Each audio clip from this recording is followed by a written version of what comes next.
Assalamualaikum warahmatullahi wabarakatuh. Kembali lagi di Lesson Education. Oke teman-teman, kita sekarang masuk ke part 50 ya. Kita lanjutkan tentang materi yang kemarin, yaitu bagaimana cara mudah untuk menghafalkan Undang-Undang Dasar 1945. Kita masuk ke bagian yang terakhir teman-teman, yaitu pasal 24 sampai 37. Dan nanti tidak lupa kita tambahi dengan aturan tambahan dan aturan peralihan. Oke teman-teman, sebelum kita masuk ke pembahasannya, bagi teman-teman yang baru bergabung di channel ini, jangan lupa untuk klik tombol subscribe dan jangan lupa untuk aktifkan notifikasi loncengnya supaya tidak ketinggalan video-video bermanfaat yang lainnya. Kita sudah masuk ke part 50 teman-teman. Jadi bagi yang belum menyaksikan video-video dari Lesson Education di part 1 sampai part 49 itu silahkan cek di playlistnya. Oke teman-teman, sekarang kita masuk ke pembahasan kita. Oke, nah kita ingat kembali teman-teman. Jadi setiap video kita ingatkan kembali, kita menghafal setiap bab dalam Undang-Undang Dasar 1945. Yang pertama adalah ini, ketika negara memiliki MPR dan Presiden, DPA dihapus oleh Menteri.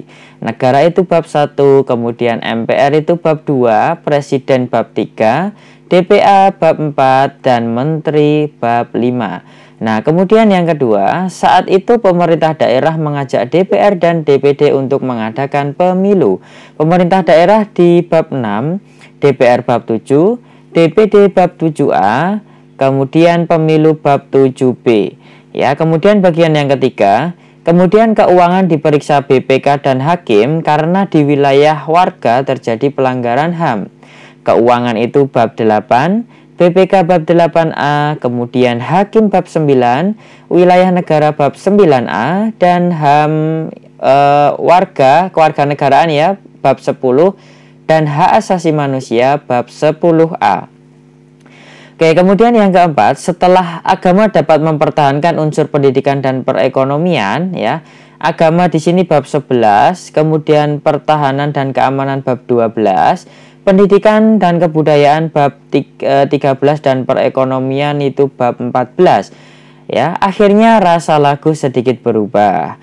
Ya, rasa lagu ini adalah bahasa, lambang, dan lagu kebangsaan ya. Ini adalah bab 15. Berubah ini adalah perubahan undang-undang di bab 16. Oke teman-teman, kita akan langsung masuk ke bagian pasal yang dimulai dari pasal 24. Oke, jadi kita masuk ke bagian yang ketiga, yaitu tentang kehakiman. Kehakiman di sini adalah bab 9 ya. Sekarang kita masuk ke pasal 24. Pasal 24 itu terdiri dari 3 ayat ya. Ayat yang pertama saya bacakan dulu ya. Jadi kekuasaan kehakiman merupakan kekuasaan yang merdeka untuk menyelenggarakan peradilan guna menegakkan hukum dan keadilan. Disingkat kekuasaan kehakiman yaitu ya. Artinya di sini saya tulis yaitu besar. Di sini kata kunci ini itu maksudnya adalah di ayat ini teman-teman itu dijelaskan tentang pengertian kekuasaan kehakiman. Ya udah di sini saya tuliskan kekuasaan kehakiman yaitu gitu ya. Nah, kemudian di ayat yang kedua, saya bacakan dulu ya. Kekuasaan kehakiman dilakukan oleh sebuah mahkamah agung dan badan peradilan yang berada di bawahnya dalam lingkungan peradilan umum, lingkungan peradilan agama, lingkungan peradilan militer, lingkungan peradilan tata usaha negara, dan oleh sebuah mahkamah konstitusi. Maka di sini bisa disingkat dengan kekuasaan kehakiman sama dengan MA dan lain-lain. Kemudian di ayat yang ketiga, badan-badan lain yang fungsinya berkaitan dengan kekuasaan kehakiman diatur dalam undang-undang atau bisa disingkat badan-badan yang lain. Nah, dari ketiga ayat ini teman-teman di pasal 24 di sini bisa kita singkat lagi supaya mudah untuk menghafalnya dengan hakim MA lain. Hakim itu adalah ayat pertama, kemudian MA ayat kedua, dan lain, badan-badan lain itu ayat yang ketiga. Jadi pasal 24 teman-teman cukup menghafalkan hakim MA lain gitu. Oke, kemudian kita lanjutkan teman-teman. Kita masuk ke pasal 24A. Nah, pasal 24A ini terdiri dari 5 ayat ya. Ayat yang pertama, Mahkamah Agung berwenang mengadili pada tingkat kasasi, menguji peraturan perundang-undangan di bawah undang-undang terhadap undang-undang, dan mempunyai wewenang lainnya yang diberikan oleh undang-undang. Di sini bisa disingkat dengan wewenang MA. Jadi menceritakan tentang wewenang MA ya. Ini kata kuncinya ya teman-teman. Jadi warna merah itu adalah kata kunci ya. Selain kata kunci kita juga akan menyingkatnya nanti di belakang. Oke, pastikan Anda menyimak video ini sampai selesai. Oke, kemudian di ayat yang kedua. Ayat yang kedua ini teman-teman, Hakim Agung harus memiliki integritas dan kepribadian yang tidak tercela, adil, profesional, dan berpengalaman di bidang hukum. Maka di sini bisa saya tulis bahwa Hakim Agung itu harus orang yang baik. Maka Hakim Agung di sini saya tulis ya, di sini Hakim Agung itu baik ya di sini. Oke, kemudian yang ketiga teman-teman, yang ketiga saya bacakan, calon Hakim Agung diusulkan Komisi Yudisial kepada Dewan Perwakilan Rakyat untuk mendapatkan persetujuan dan selanjutnya ditetapkan sebagai Hakim Agung oleh Presiden. Nah, di sini calon Hakim Agung diusulkan KY. Nah, kemudian di ayat yang keempat, ketua dan wakil ketua MA dipilih dari dan oleh Hakim Agung. Maka di sini bisa ditulis ketua atau wakil MA dipilih oleh atau dari Hakim Agung. Kemudian yang kelima itu adalah tentang susunan kedudukan, keanggotaan dan hukum acara Mahkamah Agung serta badan peradilan di bawahnya diatur dengan undang-undang. Oke, ini adalah kata kunci teman-teman untuk pasal 24A. Kemudian kita bisa singkat, kita bisa menyingkatnya dengan kata MA dan HA ya, diusulkan KY, pilih ketua yang lain. Oke ya. Jadi MA dan AH, MA ini adalah ayat yang pertama tentang wewenang MA, dan HA itu adalah tentang Hakim Agung. Kemudian diusulkan KY itu ayat ketiga, kemudian pilih ketua ya, memilih ketua dan wakil itu ayat keempat, dan ketentuan lain ayat yang kelima. Jadi pasal 24A teman-teman cukup menghafalnya dengan kata MA dan HA diusulkan KY, pilih ketua yang lain. Oke teman-teman, kita lanjutkan. Sekarang kita masuk ke bagian yang selanjutnya, yaitu masih tentang kehakiman ya. Nah, di sini kita masuk ke pasal 24B. Nah, pasal 24B ini teman-teman dibagi menjadi 4 ya. Di sini karena banyak sekali, panjang sekali, maka akan saya langsung bacakan saja kata kuncinya. Ya, karena nanti kalau saya bacakan pasalnya semuanya itu tidak akan selesai. Jadi saya bacakan kata kunci, teman-teman kan sudah bisa ya. Silahkan download pasal-pasal, kemudian disimak, dan sambil menyimak pasal-pasal itu teman-teman simak video ini. Oke teman-teman, sekarang saya bacakan kata kuncinya. Pasal 24B itu adalah tentang Komisi Yudisial atau KY yang bersifat mandiri. Kemudian ayat yang kedua itu anggota KY harus berpengalaman. Kemudian ayat yang ketiga, anggota KY diangkat atau diberhentikan presiden. Nah, kemudian di ayat yang keempat itu adalah tentang susunan dan keanggotaan Komisi Yudisial atau KY.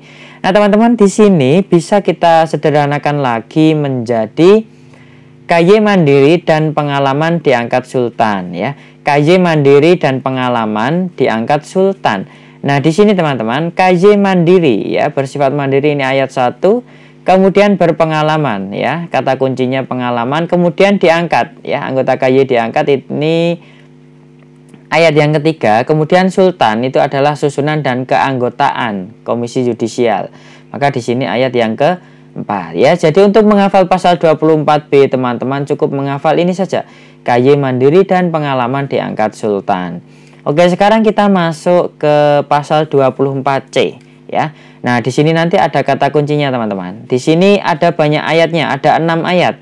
Ayat yang pertama, MK mengadili tingkat 1 dan tingkat yang terakhir ya, Mahkamah Konstitusi ya ini ya teman-teman ya. Jadi di sini menceritakan tentang Mahkamah Konstitusi. Oke, kemudian di ayat yang kedua, MK wajib memberikan putusan. Kemudian ayat yang ketiga, anggota hakim Mahkamah Konstitusi itu terdiri dari 9, itu 3-nya dipilih oleh Presiden, 3-nya dipilih oleh DPR, dan 3-nya dipilih oleh Mahkamah Agung. Nah, kemudian ayat yang keempat, ketua atau wakil MA itu dipilih oleh dan dari hakim konstitusi itu sendiri. Kemudian hakim konstitusi itu harus berlaku baik. Nah, kemudian yang keenam, pengangkatan atau pemberhentian hakim konstitusi. Nah, teman-teman, dari sini tadi sebelum kita masuk ke cara menyingkatnya, jadi perlu diingat di sini mudah sekali ya. Pasal 24C. C itu bisa teman-teman hafalkan, konstitusi ya. Depannya diganti C ya. Maka di sini kalau 24C pasti tentang MK ya, Mahkamah Konstitusi, itu cara menghafalnya. Nah, di sini itu adalah singkatannya kita dapatkan MK adil putuskan 9 hakim jadi ketua karena baik saat diangkat. Oke, di sini pasalnya panjang-panjang sekali teman-teman. Pasal 24C bisa setengah halaman buku teman-teman, dan bisa kita singkat dengan singkatan yang cukup mudah. Hanya ini saja teman-teman sudah bisa menghafal 6 ayat dari pasal 24C. MK adil ya, itu mengadili artinya. Kemudian yang kedua putusan, ini artinya MK memberi putusan. Kemudian 9 hakim ayat ketiga. Kemudian jadi ketua ayat keempat.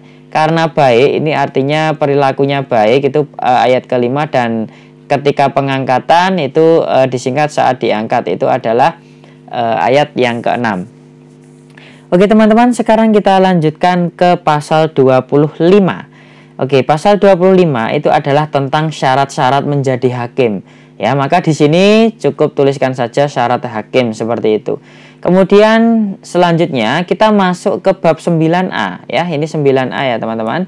Bab 9A itu adalah tentang kewilayahan ya, tentang wilayah. Nah, di sini adalah pasal 25A. Di sini adalah NKRI adalah negara kepulauan. Itu menceritakan tentang NKRI adalah negara kepulauan. Hanya terdiri dari satu ayat, teman-teman.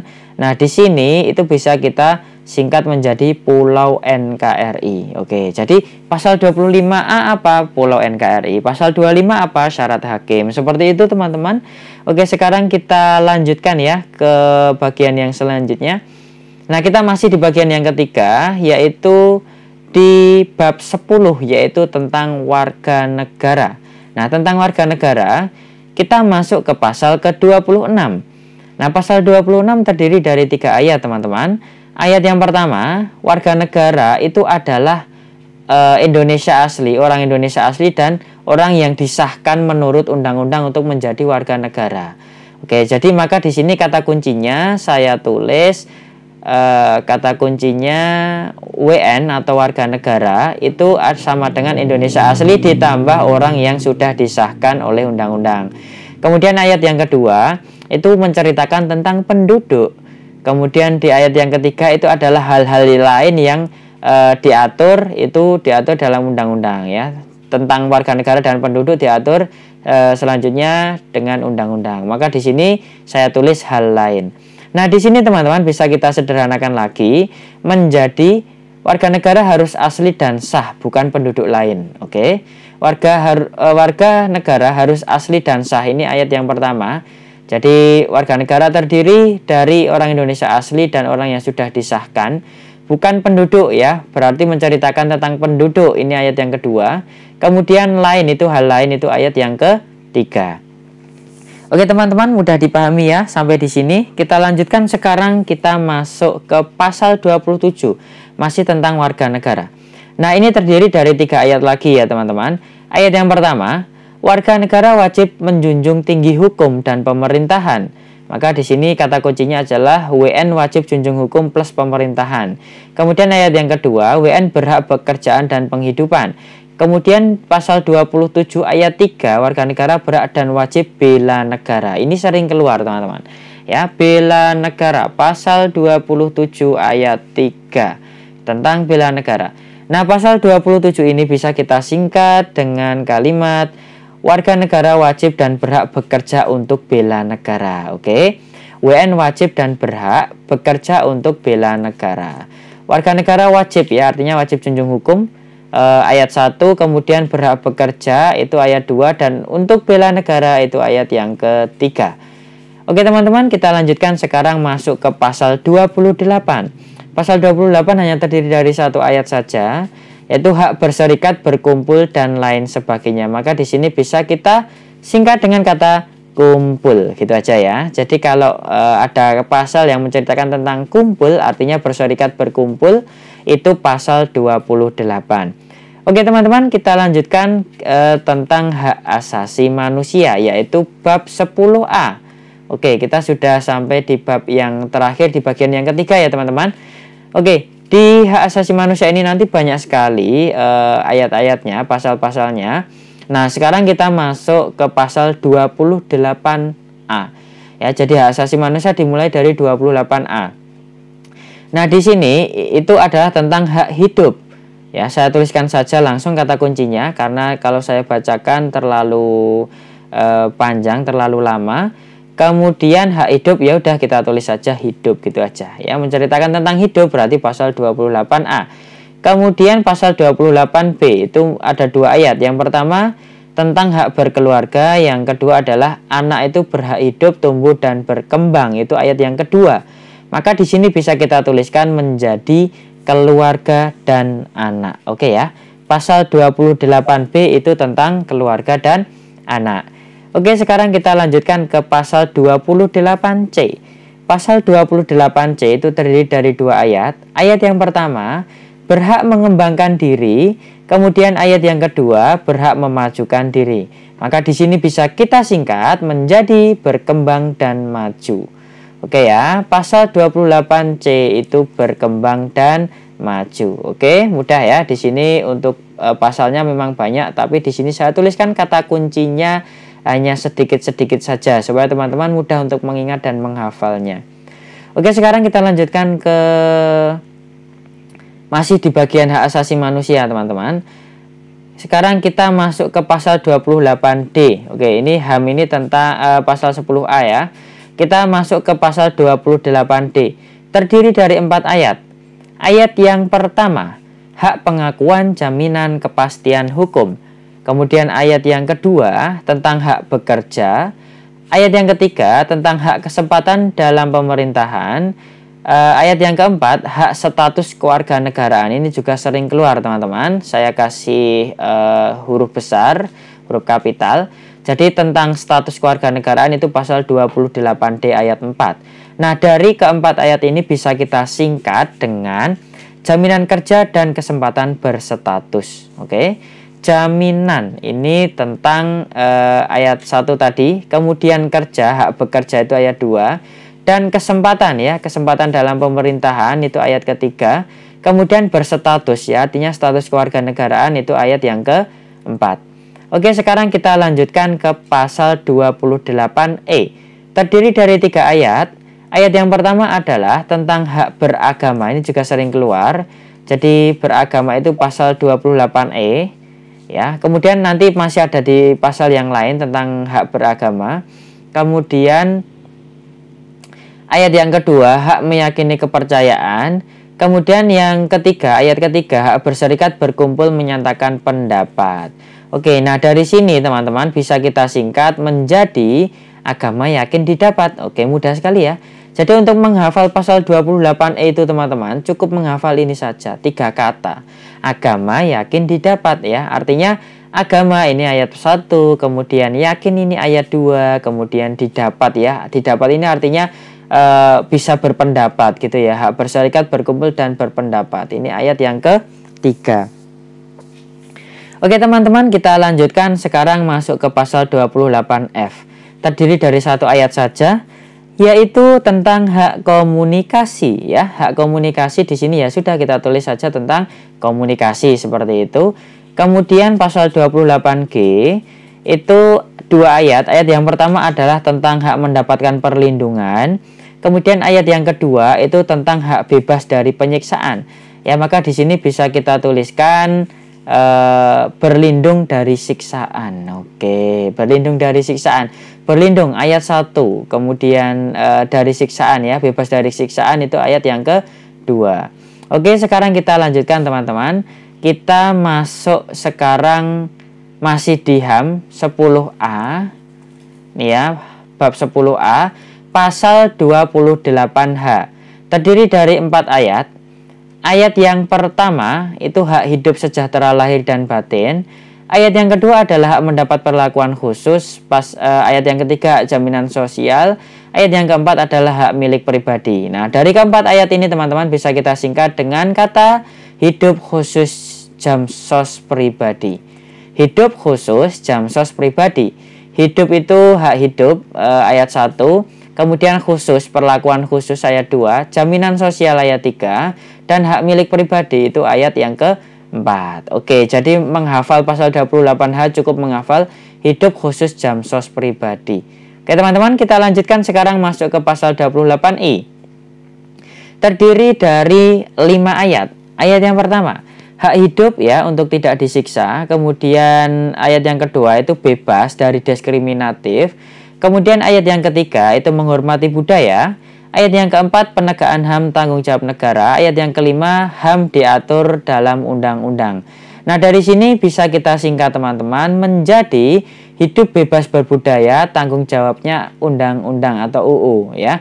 Jadi hidup ya, hak hidup itu ayat 1, bebas diskriminatif ayat 2, berbudaya ayat 3, tanggung jawab negara itu ayat yang keempat, dan tentang undang-undang HAM diatur undang-undang itu ayat yang kelima. Oke teman-teman, jadi untuk menghafal pasal 28I teman-teman cukup menghafal kalimat ini, hidup bebas berbudaya tanggung jawabnya UU. Oke, sekarang kita lanjutkan ke pasal 28C. 2 ayat yang pertama wajib menghormati hak orang lain. Ayat yang kedua wajib tunduk undang-undang terkait hak. Nah, di sini bisa kita singkat teman-teman, hormat dan tunduk. Oke, mudah sekali ya teman-teman ya. Pasal 28C. Hormat dan tunduk ya. Berarti isinya tentang menghormati ayat 1, kemudian dan tunduk terhadap UU itu ayat yang kedua. Oke, teman-teman, sekarang kita lanjutkan. Oke, sekarang kita masuk ke bagian yang keempat ya. Di sini kita masuk tentang agama. Nah, agama di sini kita masuk ke pasal 29, teman-teman.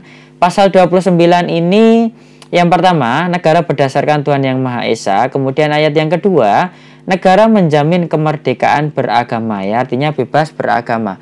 Ya, maka di sini bisa kita singkat lagi dengan kata YME agama atau Tuhan agama, itu boleh ya. Ya, ini hanya singkatan saja. Ya, maka di sini YME itu adalah ayat yang pertama tentang Tuhan Yang Maha Esa. Kemudian tentang agama itu ayat yang kedua. Oke, sekarang kita lanjutkan ya, masuk ke bab 12 tentang pertahanan dan keamanan negara. Nah, di sini kita masuk ke pasal 30, terdiri dari 5 ayat, teman-teman. Ayat yang pertama, warga negara ikut serta pertahanan dan keamanan negara. Ayat yang kedua, rakyat semesta, yaitu TNI Polri itu sebagai kekuatan utama dan rakyat sebagai kekuatan pendukung. Ayat yang ketiga itu tentang Tentara Nasional Indonesia atau TNI, yaitu menceritakan tentang Angkatan Darat, Laut, dan Udara ADALAU. Kemudian ayat yang keempat itu tentang Kepolisian Republik Indonesia atau Polri. Kemudian yang kelima itu hal lain-lainnya. Ya, maka dari kelima ayat ini di pasal 30 ini bisa kita singkat dengan warga negara amankan semesta bersama TNI, Polri, dan lainnya. Oke, mudah sekali loh ya teman-teman. Ini tidak didapatkan di channel lain, hanya didapatkan di channel Lesson Education. Maka dari itu saya mohon untuk teman-teman bisa membantu channel ini untuk terus berkembang. Bisa share link dari video ini, kemudian di-share ke grup WhatsApp, ke status, dan lain sebagainya. Tetangga, saudara, supaya lebih bermanfaat lagi video ini. Oke ya, jadi warga negara amankan artinya ikut serta dalam keamanan dan pertahanan, ini ayat 1. Kemudian rakyat semesta ayat 2, TNI ayat 3, Polri ayat 4, dan lainnya itu ayat yang ke-5. Oke, sekarang kita lanjutkan ke bagian pendidikan dan kebudayaan, teman-teman. Ini adalah bab 13. Pasal 31 ya. Pasal 31 di sini terdiri dari 5 ayat. Ayat yang pertama itu tentang hak pendidikan. Ayat yang kedua tentang wajib ikut pendidikan dasar.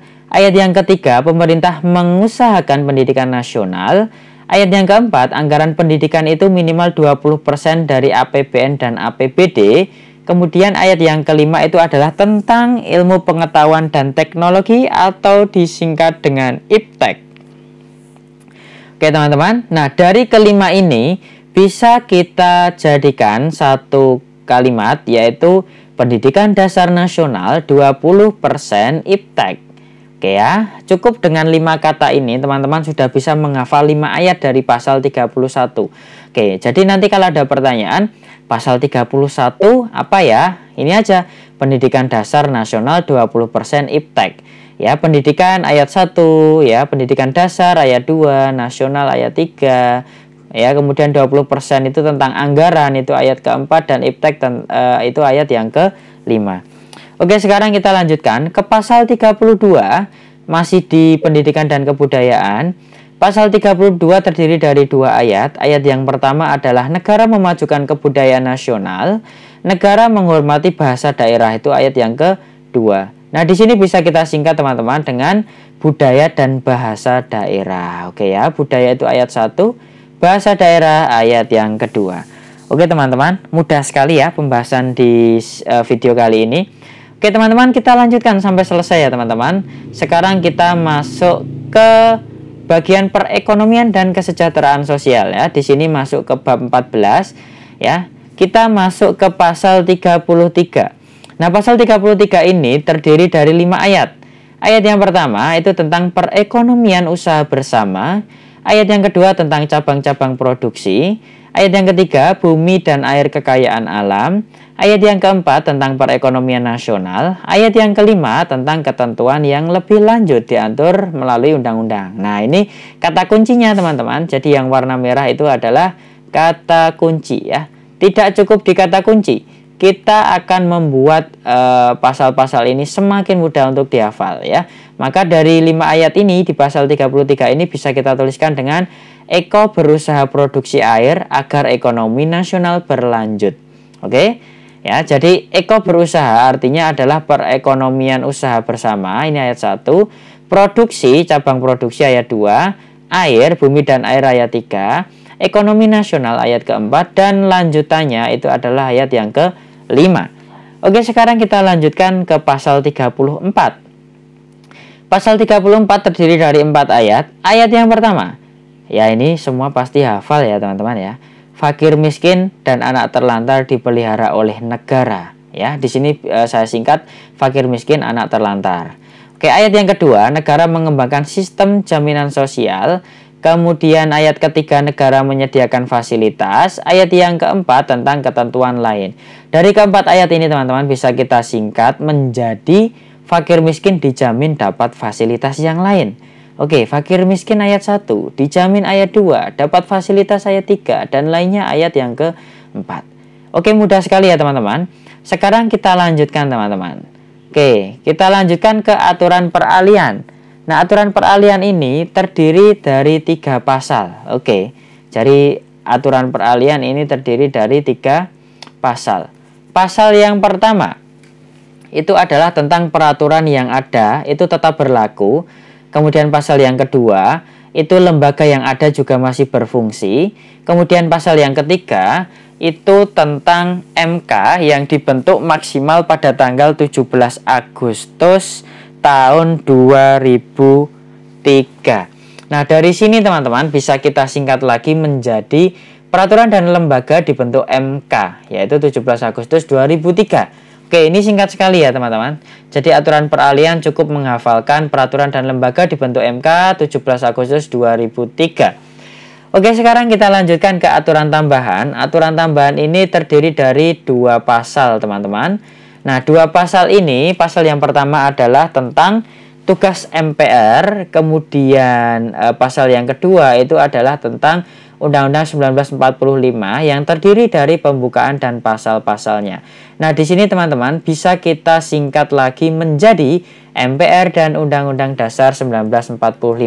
Jadi kalau mau menghafal aturan tambahan itu apa ya? Aturan tambahan, tambahnya adalah MPR dan UUD 1945. Oke, gitu aja bisa langsung hafal. Oke teman-teman, jadi ini adalah pembahasan sampai sampai pasal 34 ditambah dengan aturan peralihan dan aturan tambahan. Nah, sekarang kita simpulkan teman-teman. Dari yang tadi, teman-teman kan sudah menghafal ya tadi ya. Sekarang kita simpulkan di belakang. Oke, kita mulai dari yang pertama. Pasal 24, cara menghafalnya adalah Hakim MA lain. Pasal 24A, MA dan HA diusulkan KY pilih ketua yang lain. Pasal 24B, KY mandiri dan pengalaman diangkat Sultan. Pasal 24C, MK adil putuskan 9 hakim jadi ketua karena baik saat diangkat. Pasal 25 ya, syarat hakim. Pasal 25A itu tentang Pulau NKRI. Oke teman-teman, jadi mungkin teman-teman hanya screenshot video ini ya mungkin ya. Jadi teman-teman yang screenshot video ini saya juga mohon bantuannya untuk teman-teman share link video ini supaya juga berkembang ya. Share link video ini ya teman-teman. Oke, supaya bisa semangat lagi memberikan video-video yang bermanfaat pada teman-teman semuanya.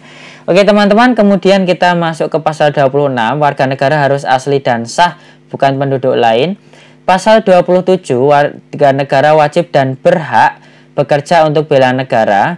Pasal 28 tadi kumpul, pasal 28A hidup, pasal 28B keluarga dan anak, pasal 28C berkembang dan maju, pasal 28D jaminan kerja dan kesempatan berstatus, pasal 28E agama yakin didapat, kemudian pasal 28F itu tentang komunikasi. Oke, saya hapus ya teman-teman. Ini tadi saya tuliskan di sini.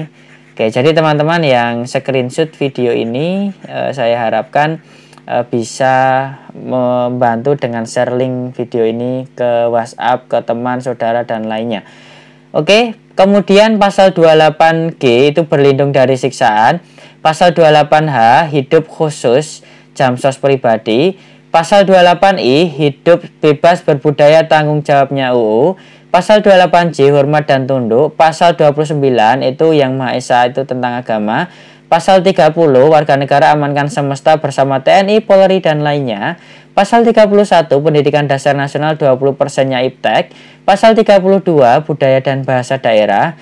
Pasal 33 Eko berusaha produksi air agar ekonomi nasional berlanjut. Pasal 34 fakir miskin dijamin dapat fasilitas lain. Oke, sebelum saya lanjutkan, oke teman-teman, jadi mohon bantuannya untuk share link video ini ya. Jadi kalau teman-teman melakukan screenshot ya, saya mohon untuk share link video ini. Oke, jadi kita sama-sama memberikan manfaat ya teman-teman. Oke, kemudian pasal 34 fakir miskin dijamin dapat fasilitas lain. Kemudian pasal 123 ini adalah di aturan peralihan. Itu peraturan dan lembaga dibentuk MK 17 Agustus 2003. Pasal 12 ini aturan tambahan teman-teman, itu tentang MPR dan Undang-Undang Dasar 1945. Oke teman-teman, jadi mungkin itu saja yang bisa saya sampaikan di video kali ini. Semoga bisa bermanfaat ya, bisa menjadi bahan belajar untuk teman-teman semuanya. Dan jangan lupa teman-teman, bagi yang belum subscribe silahkan subscribe. Dan jangan lupa untuk dukung terus channel ini, dan silahkan saksikan video-video sebelumnya yang sudah admin Lesson Education buatkan untuk teman-teman semuanya. Terima kasih sudah menyaksikan sampai akhir video ini. Sampai ketemu di video selanjutnya. Silahkan request di kolom komentar selanjutnya kita bahas apa. Wassalamualaikum warahmatullahi wabarakatuh.